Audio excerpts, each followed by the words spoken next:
बहुत समय पहले की बात है। एक जंगल में किसी बात को लेकर दो बकरियों के बीच झगड़ा हो गया।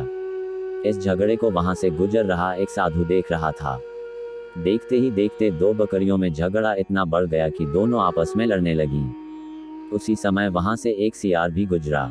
वह बहुत भूखा था। जब उसने दोनों बकरियों को झगड़ते देखा तो उसके मुंह में पानी आ गया। बकरियों की लड़ाई इतनी बढ़ गई थी कि दोनों ने एक दूसरे को लहूलुहान कर दिया था, लेकिन फिर भी लड़ना नहीं छोड़ रही थी। दोनों बकरियों के शरीर खून निकलने लगा था। भूखे सियार ने जब जमीन पर फैले खून की तरफ देखा तो उसे चाटने लगा और धीरे धीरे उनके करीब जाने लगा। उसकी भूख और ज्यादा बढ़ गई थी। उसके मन में आया कि क्यों न दोनों बकरियों को मारकर अपनी भूख मिटाई जाए। वहीं दूर खड़ा साधु ये सब देख रहा था।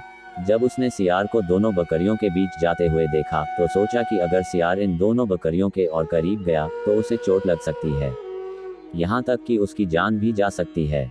साधु अभी यह सोच ही रहा था कि सियार दोनों बकरियों के बीच पहुंच गया। बकरियों ने जैसे ही उसे अपने पास आते देखा तो दोनों ने लड़ना छोड़कर उस पर हमला कर दिया। अचानक हुए हमले से सियार अपने आप को संभाल नहीं सका और चोटिल हो गया। वह किसी तरह से अपनी जान बचाकर वहां से भागा। सियार को भागता देख बकरियां ने भी लड़ना छोड़ दिया और अपने घर लौट गईं। वहीं साधु भी अपने घर की ओर चल दिया। कहानी से सीख। हमें इस कहानी से यह सीख मिलती है कि कभी भी लालच नहीं करना चाहिए, साथ ही दूसरों की लड़ाई में नहीं कूदना चाहिए, इससे हमारा ही नुकसान होता है।